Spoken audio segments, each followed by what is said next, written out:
پھر جنازے کی نماز میں کیا صورت ہو گئی بگڑ کر؟ جنازے کی نماز خود دعا تھی، لیکن جب ہم نہیں سمجھے کہ یہ دعا ہے تو مسلمانوں نے اس کے بعد ایک دوسری دعا شروع کی۔ وہ دعا بھی کیسے ہوتی ہے؟ ایک مجمع کھڑا ہے، امام صاحب زور سے جہرن دعا کرتے ہیں اور انہوں نے قرآن کریم کے سارے ربنا یاد کر رکھے ہیں، اور امام صاحب بھی سمجھتے نہیں ہیں کہ میں کیا مانگ رہا ہے، اور جب تک وہ سارے ربنا ختم نہیں ہوں گے سب ہاتھ نہیں پھرے گا، اور سب لوگ آمین کہاں کہیں گے؟ جہاں امام صاحب کا سانس ٹوٹا، چاہے موقع ہو یا نہ موقع ہو، بس وہاں سب جگہ آمین کہیں گے۔ دیکھو میرے بھائیو، جو چیز تھی یوں رسمیں بن گئی اور روح ختم ہو گئی، یوں رسمیں ختم ہو گئی اور روح ختم ہو گئی۔ تو جنازہ ایک دعا تھی، اس کو یوں سمجھے نہیں، اس کے بعد جو دعا نکلی اس دعا کو بھی ایک رسم بنا دیا۔ حالانکہ اصل جو اسلام کے جو طریقہ تھا وہ کیا تھا کہ جنازے کی نماز ادا کرو، یہی میت کے لیے دعا ہے، کمپلیٹ دعا ہے۔ پھر اس کے بعد کیا کرنا ہے؟ اس کے بعد جنازہ اٹھاؤ، قبرستان جاؤ، قبرستان میں میت کو قبر میں رکھ کر سب قبر بند ہو جائے۔ تو حضور ابو داؤد شریف میں حدیث ہے، حضور اکرم صلی اللہ تعالی علیہ وسلم نے ایک موقع پر قبرستان میں جب میت کو دفن کر کے قبر بند ہو گئی تو حضور نے تمام صحابہ سے یہ فرمایا کہ صلوا لأخیکم التثبیت فإنہ الآن یسأل۔ استغفروا لأخیکم، یہ جملہ بھی ہے، استغفروا لأخیکم وصلوا لہ التثبیت فإنہ الآن یسأل۔ حضور نے فرمایا اپنے بھائی کے لیے مغفرت طلب کرو، بخشش طلب کرو، اور خاص طور پر یہ دعا مانگو کہ اب اس میت سے جو سوال جو جواب ہونے ہیں ان سوال جواب میں اللہ تعالیٰ اس کو صحیح جواب دینے کی توفیق عطا فرمائے۔ کیوں؟ حضور نے فرمایا کہ یہ میت اب یعنی یہاں سے ہمارے ہٹتے ہی جو ہی ہم یہاں سے ہٹیں گے کہ اس سے سوال جواب شروع ہو جائیں گے۔ فَإِنَّهُ الْآنَ يُسْأَلُ، اس میت سے بس ابھی سوال جواب شروع ہونے ہیں۔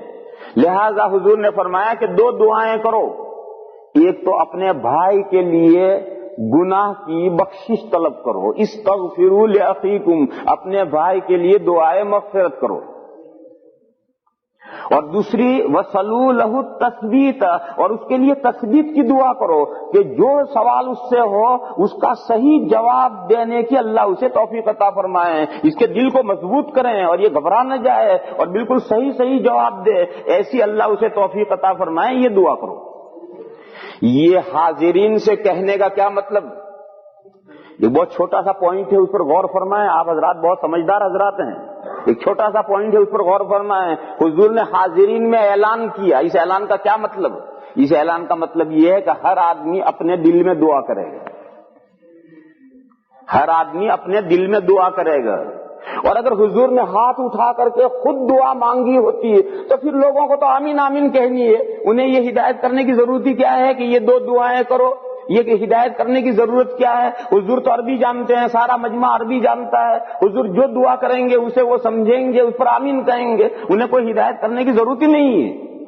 ان کو یہ ہدایت کرنا مجمع کو کہ یہ دو دعائیں مانگو، اس کا مطلب ہے کہ سارا مجمع اپنے دل میں دعا مانگے گا، چاہے ہاتھ اٹھا کر مانگے چاہے بغیر ہاتھ اٹھا کر مانگے، یہ دعا ہے۔ بس یہ دو دعائیں سنت سے ثابت ہیں، دو، ایک تو نماز جنازہ، یہ تو نماز جنازہ خود دعا ہے، ایک تو یہ ثابت ہے، اور پھر یہ قبر بند کرنے کے بعد میں یہ دو دعائیں میت کے لیے کرنا۔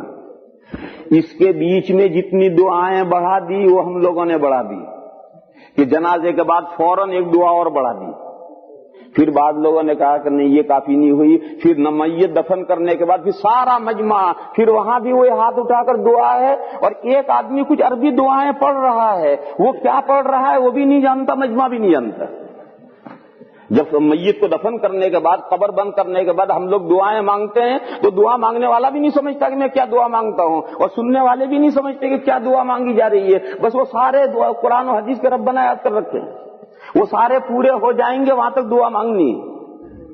پھر کچھ لوگوں نے ایک دعا اور بڑھائی کہ جب وہاں سے قبر سے ہٹو تو قبرستان کے دروازے پر جا کر 40 قدم ہٹ کر قبرستان کے دروازے پر رک کر پھر دعا مانگو. تو ایک دعا اور ہمارے ہندوستان پاکستان میں مانگی جاتی ہے قبر سے 40 قدم ہٹ کر کے قبرستان کے دروازے پر. پھر کچھ لوگوں نے ایک دعا اور بڑھائی کہ پھر سب میت کے گھر پہنچو اور میت کے گھر پہنچ کر دعا مانگ کر پھر اپنے اپنے گھر جاؤ. یہ اتنی ساری دعائیں لوگوں نے بڑھا ڈالی اور نتیجہ کچھ نہیں. کیونکہ وہاں جو دعا ہے وہ بھی عربی میں جسے کوئی نہیں سمجھا, پھر اس کے بعد دعا وہ بھی عربی میں جسے کوئی نہیں سمجھا, یہاں دعا یہ بھی عربی میں جسے کوئی نہیں سمجھا, یہ دعا یہ بھی عربی میں جسے کوئی نہیں سمجھا, اور وہاں جا کر دعا وہ بھی عربی میں جسے کوئی نہیں سمجھا. مانگی تو کسی نے دعا ہے ہی نہیں. میرے بھائیو, دعا وہ ہے جو آپ سچے دل سے ایک مرتبہ اپنی زبان میں اللہ سے کہنے کہ میرے مولا یہ میرے میت ہے, اس کو بخش دیجیے, اس گنہگار کو بخش دیں. بس اتنا جملہ آپ اپنے سچے دل سے کہتے ہیں, بس یہ ہے دعا. لمبی چوڑی دعا کی ضرورت نہیں ہے, آپ کے سچے دل سے یہ دعا نکلنی چاہیے کہ خدایا اس میت کو بخش دیجیے. حدیث شریف میں ہے, حدیث شریف میں سرکار دو عالم صلی اللہ تعالی علیہ وسلم کا ارشاد ہے کہ جس میت کی نماز جنازہ 3 صفحے پڑھیں اور وہ سچے دل سے میت کے لیے سفارش کریں, گناہوں کی بخشش مانگیں, تو اللہ اس کی بخشش فرما دیں. ایک حدیث تو یہ ہے کہ 3 صفحے. ایک دوسری حدیث شریف کے الفاظ یہ ہیں کہ جس میت کا جنازہ 100 آدمی یا زیادہ جنازہ پڑھیں اور اس کے لیے سچے دل سے سفارش کریں اللہ سے کہ خدایا اس میت کو بخش دیجیے, تو اللہ اسے بخش دے. سچے دل سے سفارش, جھوٹے دل سے نہیں. یہ جو 3 صفحے اور 100 یا زیادہ آدمی, دونوں حدیثوں کا ایک مطلب ہے, کیونکہ عام طور پر 3 صفوں میں 100 آدمی ہوتے ہیں, ان کی 3 صفحیں بنتی ہیں. اور ہمارے گجراتی بھائیوں نے جو ایکی بیکی کا مسئلہ نکالا ہے, پتہ نہیں یہاں کینیڈا میں ایکی بیکی کا مسئلہ ہے یا نہیں, برطانیہ میں برٹش میں تو یہ بہت ایکی بیکی کا مسئلہ چلا ہوا ہے گجراتیوں میں کہ تمام صفحیں اوڈ ہونی چاہیے, طاق صفحیں ہونی چاہیے, کہ 3 صفحیں ہوں یا 5 ہوں یا 7 ہوں یا 11 ہوں یا 13 ہوں. 12 صفحیں ہوں گی تو کہتے ہیں نہیں 13 کرو. یہ جو ایکی بیکی کا مسئلہ ہمارے گجراتی بھائیوں نے نکالا ہے, یہ اس حدیث شریف سے نکالا ہے. حالانکہ اس حدیث شریف کا یہ مطلب ہے ہی نہیں. 3 صفوں کا مطلب ہے اچھی خاصی تعداد, جس کا دوسری حدیث میں ذکر آیا کہ 100 یا زیادہ آدمی. یہ مطلب ہے ان 3 کا, 3 صفوں کا. اور تھوڑے ہوں, مثلا 15 آدمی ہوں, 15 ہوں, تب بھی 3 صفحے تو بنانی چاہیے. اور یہ 3 صفحے کیوں بنانی ہے؟ اس حدیث شریف کے جو راوی صحابی ہیں وہ صحابی ایسا کرتے تھے کہ اگر کسی جنازے میں جنازہ پڑھنے والے کم ہوتے تھے تب بھی ان کو 3 صفحے بناتے تھے اور اللہ کے فضل سے امید باندھتے تھے کہ اللہ بخش دیں.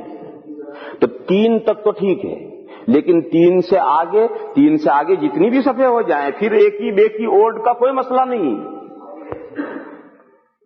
10 ہو جائے تو کیا ہے, 11 ہو جائے تو کیا ہے, 12 ہو جائے تو کیا ہے, 13 ہو جائے تو کیا ہے, 14 ہو جائے تو کیا ہے, آگے ایک ہی بیکی کا کوئی مسئلہ نہیں ہے. اور پورے دنیا میں کہیں بھی مسلمانوں میں ایک ہی بیکی اور یہ اوڈ کا مسئلہ نہیں چلتا, یہ ہمارے گجراتی بھائیوں میں ہی چلتا ہے. اور بعض گجراتی کتابوں میں یہ مسئلہ لکھ دیا گیا ہے. تو اس لیے اچھی طرح سے اس مسئلے کو سمجھ لو کہ دین اور شریعت وہ ہے جو ساری دنیا میں ہے, صرف گجرات میں ہے وہ دین اور شریعت نہیں. دیکھو یہ قاعدہ کلیہ سمجھاؤں, لیکن اس قاعدے کلیے کو جاری کرتے ہوئے ذرا سوچ سمجھ کر جاری کیجیے, اس لیے کہ تمام قاعدے کلیے اندھے کی لاٹھی ہوتے ہیں. اندھا لاٹھی لے کر چلتا ہے, وہ لاٹھی کہاں گرے اللہ جانے کہاں گرے. یہ قاعدہ کلیہ سمجھاؤں, وہ عمل جو ساری دنیا کے مسلمان کرتے ہیں وہ عمل شرعی ہے اور سنت ہے اور اسلامی عمل ہے. اور وہ عمل جو ایریا وائز ہے, کینیڈا میں ایک عمل ہے, برٹش میں اسے کوئی نہیں جانتا. ایک عمل برٹش میں ہے, فرانس میں اسے کوئی نہیں جانتا. ایک عمل یورپ اور امریکہ میں ہے, ایشیا میں اسے کوئی نہیں جانتا. ایک آدمی گجرات میں ہے, عمل ہے, راجستھان میں اور یو پی کے لوگ نہیں جانتے. ایک عمل یو پی میں ہے, گجرات کے لوگ نہیں جانتے. ایک عمل ہندوستان میں ہے, برما اور رنگون والے اسے نہیں جانتے. یہ کا عمل ہندوستان میں ہے، چین میں اسے کوئی نہیں جانتا. یہ اسلامی عمل نہیں ہے، اس لیے کہ اسلام کا مدار دو چیزوں پر ہے، قرآن اور حدیث پر، اور قرآن اور حدیث پوری دنیا میں ہے. قرآن اور حدیث پوری دنیا میں یکساں پڑھے جاتے ہیں. لہذا جو اسلامی اور شرعی عمل ہیں وہ ساری دنیا میں رائج ہوں گے، اور لوگوں نے اپنی سمجھ سے جو چیزیں نکالی ہیں وہ ایریا وائز ہوں گی.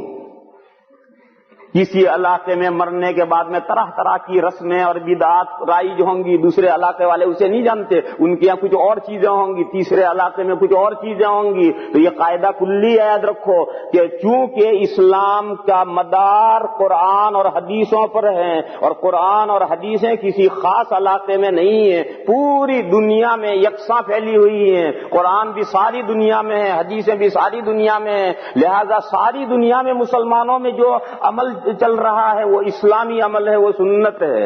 اور جو ایریا وائز عمل ہیں کہ اس علاقے کے مسلمان جان کرتے ہیں، اس علاقے میں لوگ نہیں جانتے، اس علاقے میں کرتے ہیں، اس علاقے کے لوگ اس سے بے خبر ہیں، یہ سب لوگوں کی نکالی ہوئی چیزیں ہیں. یہ قرآن و حدیث میں یہ چیزیں نہیں.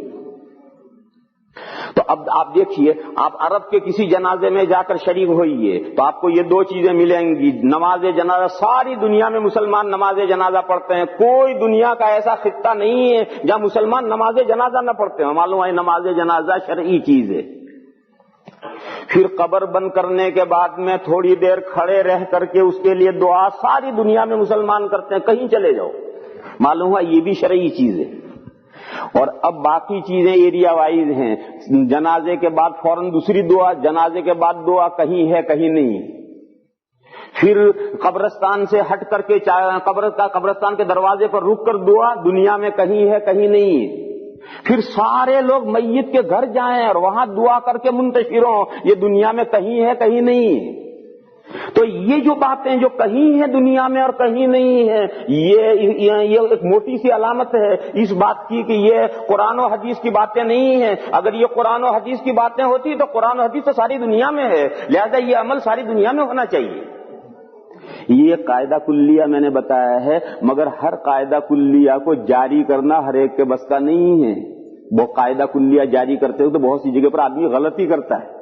اس لیے بہت سوچ سمجھ کر کے قاعدہ جاری کرنا، جو قاعدہ کلیہ ہوتا ہے اسے بہت سوچ سمجھ کر جاری کرنا ہوتا ہے.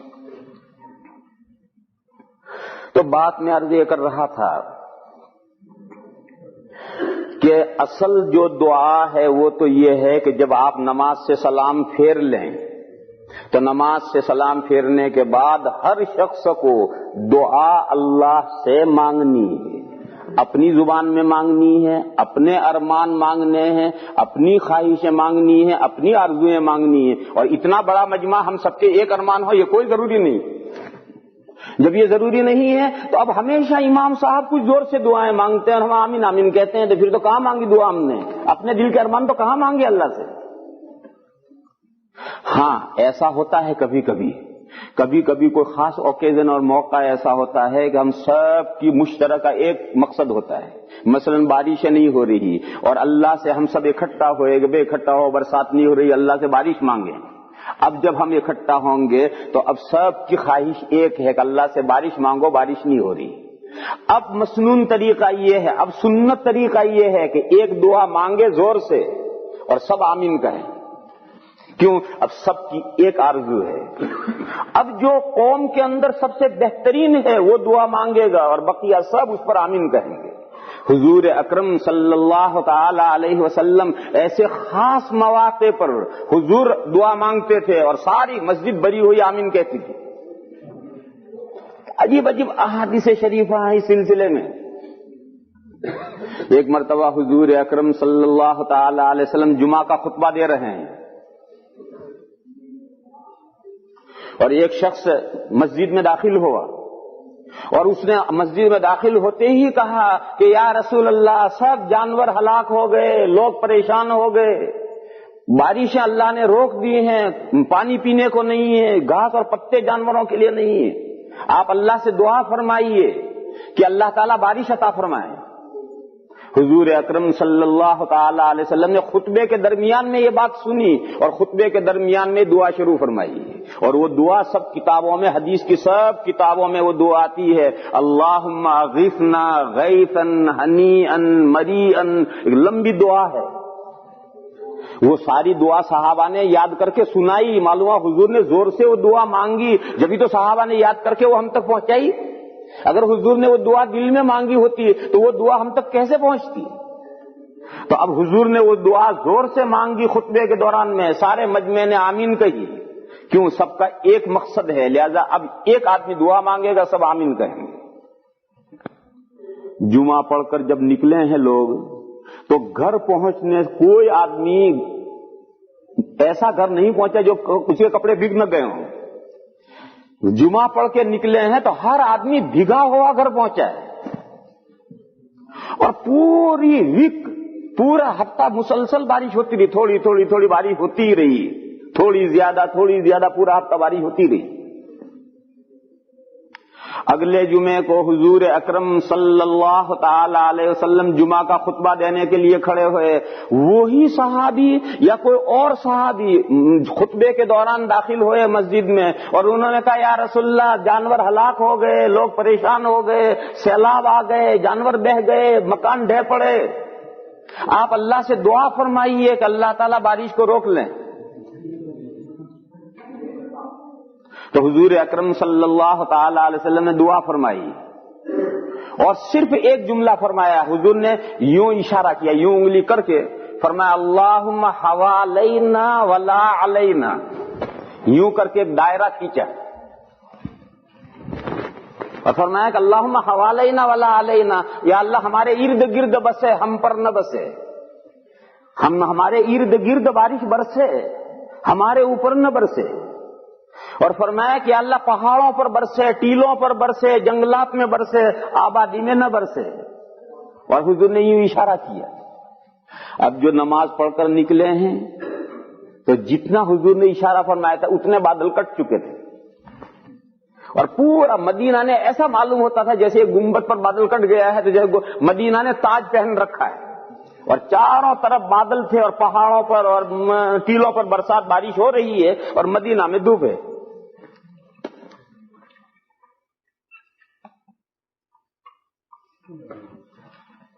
ایک مرتبہ حضور جمعہ کا خطبہ دے رہے، قیامت کا ذکر حضور نے فرمایا، تو ایک صحابی کھڑے ہوئے، انہوں نے اور پوچھا یا رسول اللہ متی الساعہ، قیامت کب آئے گی؟ ایک تو قیامت کب آئے گی کوئی ٹائم جاننا چاہتا ہے، ان صحابی کو ٹائم نہیں جاننا تھا، یہ قیامت کے اشتیاق میں، شوق میں پوچھ رہے ہیں قیامت کب آئے گی۔ تو حضور نے فرمایا ما اعددت لہا، تم نے قیامت کے لیے کیا تیاری کر رکھی ہے جو اتنے بےتاب ہو؟